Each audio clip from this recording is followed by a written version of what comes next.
Salut à tous, alors aujourd'hui dans ce show JCL en français, on va parler d'un débat, on va se relancer dans un petit débat mon pote Flo, c'est sur le vélo de chrono suite aux propos de Christopher Froome. Et avant toute chose, la chute d'Egan Bernal qui a provoqué les propos de Christopher Froome. Ouais mais c'est la faute du vélo ou de la voiture? Ou d'Egan peut-être aussi. Bah en tout cas, on va en parler. Allez, c'est parti. Bon du coup Flo, on va relancer entre guillemets ce débat. De toute façon on peut se le permettre aujourd'hui, on est content, Egan va mieux, il s'est remis à faire du vélo, à marcher approximativement. Du coup on va relancer ce fameux débat sur le vélo de chrono, oui ou non, pour ou contre. Du vélo, oui, pas tout à fait. Enfin, en tout cas, pédaler, ce qui est déjà un miracle quand on voit le nombre de fractures qu'il a eu. En tout cas, si vous n'avez pas suivi, Egan Bernal a eu une grosse chute il y a déjà quelques semaines sur son vélo de contre-la-montre en Colombie. Il a pris un bus. Et évidemment, le débat qui en suit a été lancé par Chris Froome qui a déclaré, attention, on va pas le faire mentir, on va même prendre une partie de ce qu'il a déclaré. La plupart de mes victoires ont été construites grâce à un chrono. J'adore ça, mais ces engins ne sont pas faits pour être utilisés à l'entraînement ou même en course. Combien de routes connaissez-vous près de chez vous où vous pouvez rouler pendant 1 heure dans des conditions adaptées ? Évidemment, en fait, il conclut en disant je suis pour qu'on interdise ces vélos-là et qu'on fasse des contre-la-montre sur des vélos traditionnels. Ça permettrait d'éviter des entraînements dangereux sur des routes ouvertes et au final, ça serait même une meilleure équité, selon lui, que d'utiliser des vélos de contre-la-montre. Non, Flo, à un moment donné, il faut arrêter, on va pas régresser, tu vois. On a inventé l'injection dans les moteurs, on va pas revenir au carburateur, tu vois. Donc, non, moi je dis, il faut déjà... c'est dangereux, nanana. Eh ben, faut éduquer les voitures. Pourquoi c'est pas les conducteurs qu'il faut éduquer? Alors, avant qu'on rentre dans le vif du sujet, j'aimerais déjà... Mais on est dedans, Flo. Non, mais qu'on explique qu'est-ce que c'est qu'un vélo de contre-la-montre et pourquoi c'est plus dangereux surtout. Parce que pour tout le monde, c'est pas forcément clair. Beaucoup de cyclistes n'ont jamais roulé sur un vélo de contre-la-montre. Oui, qu'est-ce qui fait qu'un vélo de contre-la-montre c'est plus dangereux? Déjà, en soi, la position. Il y a un guidon, un prolongateur sur lequel on n'a pas accès aux freins et sur lequel on a une position telle qu'on a une visibilité qui est très limitée. Parce qu'on a la tête dans le guidon et là, c'est plus qu'une expression, c'est littéral. Et du coup... Ah oui, c'est difficile de lever la tête et d'avoir une vision assez profonde et lointaine. On voit pas plus de 5-6 mètres. Voilà, c'est ça. À skip. Donc en clair, c'est vrai que c'est un gros danger parce que si déjà on a la chance de voir le danger apparaître parce que malgré cette vision limitée, il faut quand même avoir le réflexe d'aller chercher les freins qui sont sur le côté du guidon et qui sont pas sur les prolongateurs. Voilà, donc on sait qu'on a déjà des problèmes de sécurité quand on est sur une route ouverte. Alors si en plus on roule sur un vélo de contre-la-montre, on peut rajouter des choses. On peut parler du fait que si tu utilises une roue lenticulaire par exemple, tu as une prise au vent latérale qui est augmentée. Enfin, tout ça c'est des facteurs de danger qui sont augmentés. Donc on va dire que le principe de départ de Chris Froome, on va dire l'idée, elle part pas de rien, elle part quand même d'un danger qui est réel. Maintenant, vas-y, développe, pourquoi t'es totalement contre, on l'a compris. Ben moi je suis contre parce que tu vois, on a fait des progrès mais terribles. Tu te rappelles de Fignon quand il était sur son vélo de chrono, ils avaient des routes 650 devant, il y avait aucune règle. Guylain Lambert quand il testait les vélos dans son garage, tu te rappelles? Ouais. Eh ben voilà, on a réussi à progresser mais terriblement, on a fait une avancée technologique mais folle sur ces vélos. Maintenant on arrive à battre des records terribles de chrono, de vitesse et tout. C'est pas pour revenir sur un vélo traditionnel pour faire des chronos, tu vois, à un moment donné. Non? En F1, tu vois, avec une Clio RS, il y a 100 ans, bah ok, t'aurais bousillé tout le monde en F1. Bah aujourd'hui, tu vas pas revenir à la Clio RS alors que t'as des avions de chasse. On s'éloigne un peu du débat, mais on est sur le point de s'en éloigner encore plus parce que je fais que focaliser sur ton espèce de mèche dégueulasse. Et tu sais, en parlant d'évolution, moi j'ai pas évolué. Il y a un truc, ça s'appelle la pince à épiler. Plutôt que la tondeuse dans le nez. En fait, il dit ça parce que j'ai une mèche dans le nez. Ok, certes, c'est un peu moins glorieux qu'une bagarre, tu vois. J'aurais pu faire ça, tu vois, yo-yo, tu vois, je l'aurais un peu incendié. La bagarre. Voilà, yo-yo, un coup de tronche, je saigne du nez. Sauf que non, j'ai voulu me couper les poils du nez et je me suis coupé dans la narine. Voilà, comme ça, vous saurez tout. Voilà, il est beaucoup moins dangereux que de rouler en vélo chrono, mais quand même. Ok, on a compris ton argument. Pour y revenir, c'est vrai que les vélos de contre-la-montre, c'est souvent des sources d'innovation pour le vélo de route ensuite en général. Si on regarde les cadres aujourd'hui utilisés, les cadres aéro ou voire même les cadres comme un SL7 par exemple ou un Pinarello Dogma F, eh ben, ils sont clairement inspirés du design même de cadre de contre-la-montre des mêmes marques. C'est clairement un laboratoire d'innovation. Donc c'est vrai que ce serait dommage de se passer de ça. Je suis d'accord. Il y a Michael Woods qui a réagi et qui lui est plutôt, alors en tout cas sa réaction est plutôt favorable à ce qu'on interdise les vélos parce qu'il dit voilà une proposition qui devrait plaire à la majorité des équipes, des mécaniciens, des fabricants et du staff. Ah bah des fabricants, ça c'est sûr, parce qu'il y en a pas beaucoup qui ont voulu développer les vélos en faisant des trucs light, des trucs aéro machin. Les 3/4 des vélos de chrono, même chez les pros, c'est des enclumes. Faut dire ce qu'il y a. Hein. Les vélos, c'est des enclumes, on leur fait la position à l'arrache machin, les gars ils sont en galère. Donc quand on dit que c'est pas tout à fait équitable, ce serait plus équitable d'avoir un vélo de route, un guidon de route, un vélo de route. Ok, ce serait plus équitable, mais là on en revient pareil, c'est de la régression, t'en reviens au cadet. Au cadet, les vélos de chrono sont interdits pour une question d'équité, tu vois. Non, mais les gars... Mais alors, pourquoi on dit ça, et c'est important, c'est vrai que le vélo de contre-la-montre, c'est pas un marché qui intéresse beaucoup les marques, clairement, parce qu'on en vend peu, même si le marché du triathlon, et on va inclure d'ailleurs les triathlètes dans ce débat, parce que vous êtes ceux peut-être qui utilisent le plus des vélos à position aérodynamique, le marché se développe, mais malgré tout, il y a aussi beaucoup de triathlons qui se font sur des vélos traditionnels. Donc clairement, les fabricants ne seront pas tous très intéressés à développer des cadres de contre-la-montre. Donc il dit les fabricants vont être contents, le staff et les mécanos aussi. Pourquoi? Parce que ça demande de transporter pour les équipes pro le double de vélo quand il y a un chrono, ça demande de régler le double de chrono. Quand on parle d'un leader, il y en a souvent deux. Enfin, imagine, mais tout est décuplé. Et c'est vrai que d'un point de vue logistique, ça simplifierait beaucoup de choses. Donc il y a des arguments aussi pour interdire les vélos de contre-la-montre. Moi, je vais même en rajouter un. On pourrait considérer qu'il y a un endroit où c'est totalement sécure d'utiliser un vélo avec des prolongateurs, c'est la piste. Si on réservait ces vélos-là à la piste, eh bien, ça redonnerait aussi peut-être un peu d'intérêt à regarder de la piste et à développer des disciplines sur les vélodromes. Mais on va continuer avec les réactions avant de donner un peu plus en profondeur nos avis. Il y a également le responsable de la performance de Jumbo-Visma qui a répondu à l'équipe, Mathieu Ischbor, et qui a dit que lui, justement, il était contre l'arrêt de l'utilisation de vélos de contre-la-montre parce que, justement, toutes les recherches passaient à travers le développement de ces vélos-là et notamment, il parle, par exemple, des tests de pneumatiques, les tests en soufflerie, etc. Et lui, par contre, il précise que chez eux, donc chez la Jumbo-Visma, Roglic, il ne va jamais faire de séance autour de chez lui à Monaco en vélo de contre-la-montre et il se réserve ces séances-là au stage avec l'équipe, avec un véhicule devant, un véhicule derrière. Moi, je voulais savoir, Lolo, parce que c'est vrai que dans les années récentes, le fait de s'entraîner en vélo de chrono, c'est devenu une habitude quand même très régulière. C'était pas le cas si on prend il y a 10-15 ans. Le vélo de chrono, tu le sortais 3 jours avant un chrono, t'allais vérifier qu'il tournait encore, tu remettais un petit coup de lubrifiant et puis c'était bon. Clairement, aujourd'hui, les leaders, il y en a certains qui font une sortie sur 2 avec un vélo de contre-la-montre. Bah oui, mais quand tu vois que les grands tours et toutes les grosses courses à étapes se gagnent grâce au chrono, ou pas forcément gagnant le chrono, mais au moins tu peux limiter la casse sur un chrono, eh ben c'est devenu une spécialité à part entière quoi, dans le milieu pro, dans les compétitions en tout cas. Donc voilà, pour moi, le vélo de chrono, tu peux pas l'abolir comme ça. Après, ok, Primoz il s'en sert pas autour de chez lui et tout, c'est très bien. Mais regarde, c'est un leader. Moi je sais que quand j'étais pro, le vélo de chrono, je l'ai jamais eu à la maison. Ou si je l'ai eu, c'est parce que j'ai pleuré pour l'avoir une fois et pour pouvoir m'entraîner un peu avec avant une course. Mais si t'es pas un champion, si t'es un pinsout comme moi, eh ben tu peux pas aller faire de vélo de chrono. Donc bon, j'ai envie de te dire, touche pas à mes réserves comme ça, ok? Non, mais j'ai envie de te dire que voilà, c'est réservé à une certaine élite déjà dans le milieu professionnel. Tu vois, il y a que les leaders qui ont vraiment leur truc. Alors après, libre à eux de faire des entraînements spécifiques que pour ça, où il y a une voiture qui suit.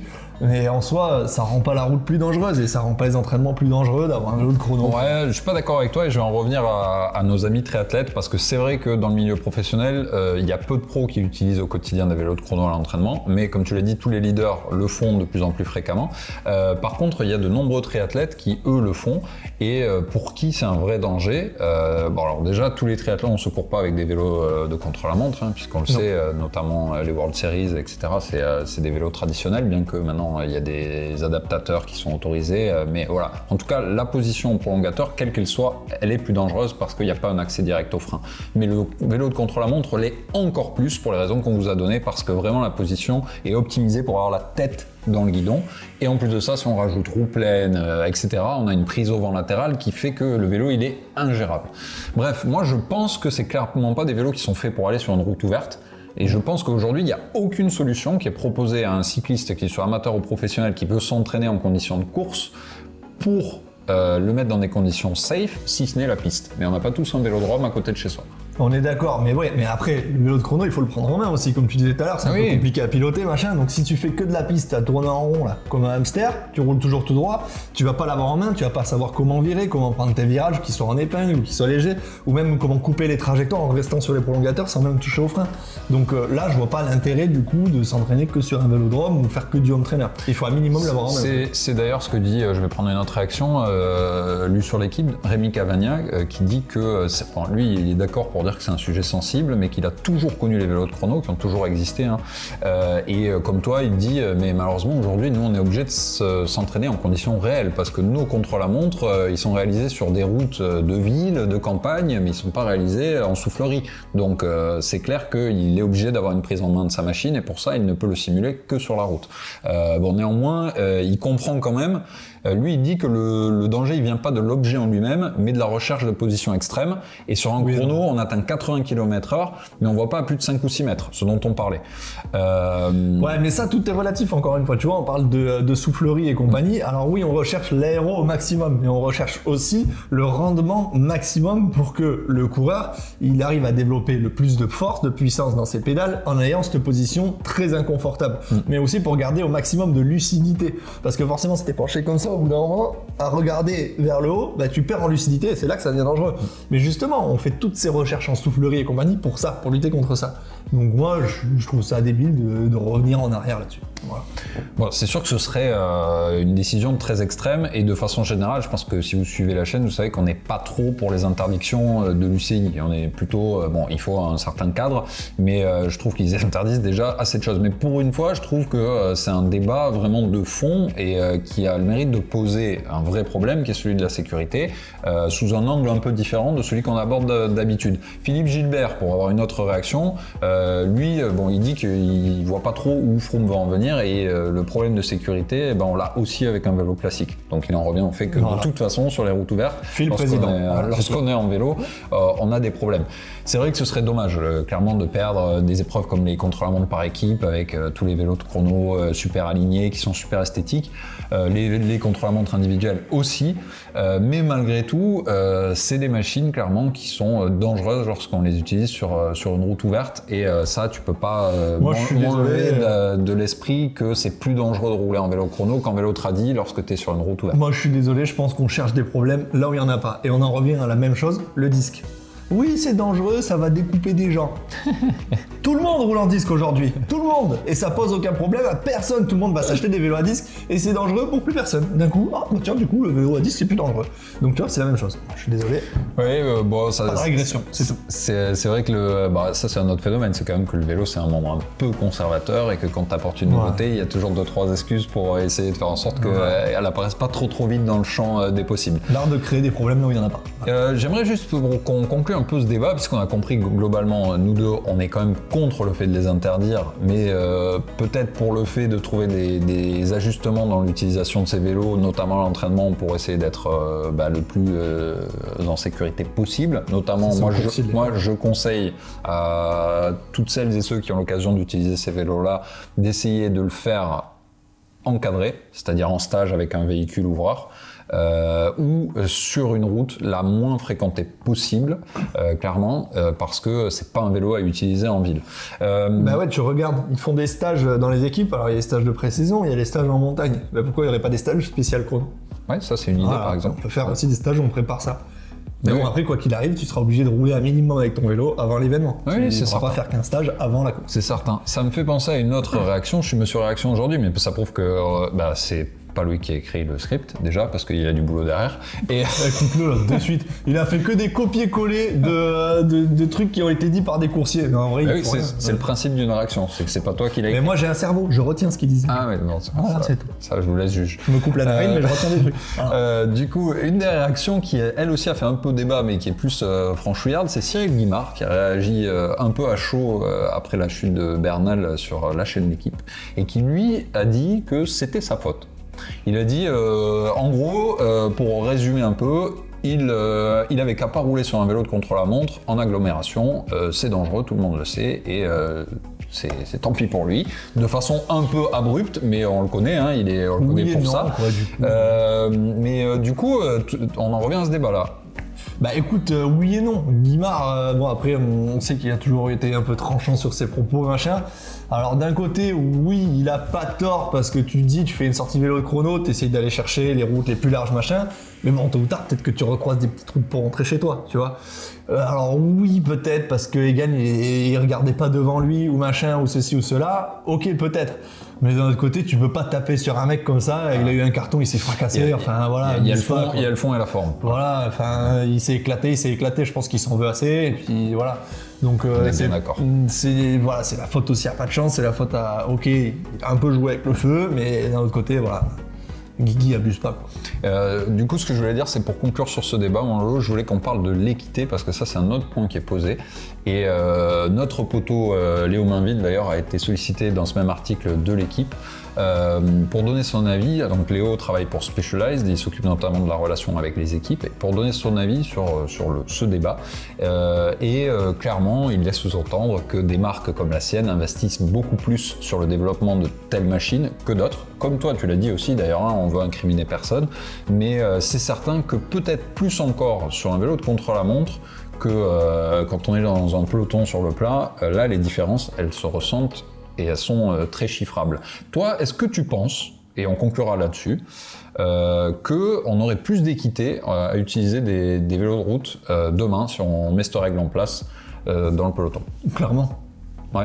Ah oui, sur les performances physiques, on aurait clairement plus d'équité. Quand tu vois les espèces de veaux que certaines équipes ils ont, enfin en vrai, tu prends un Cervélo de Visma, un Spé, et tu prends un autre truc d'une autre équipe que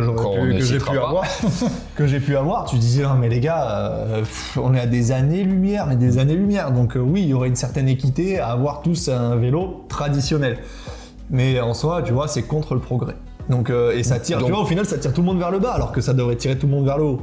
Moi, je trouve ça un peu débile. Donc, on est contre. Bon, en conclusion sur cette thématique, dites-nous, vous, ce que vous en pensez en commentaire, comme d'habitude. Dites-nous d'ailleurs si vous avez de l'expérience en vélo de contre-la-montre et si vous arrivez malheureusement de vous retrouver dans des situations un peu compliquées avec ces machines. Et puis nous, mon Lolo, on passe à l'actu. Allez.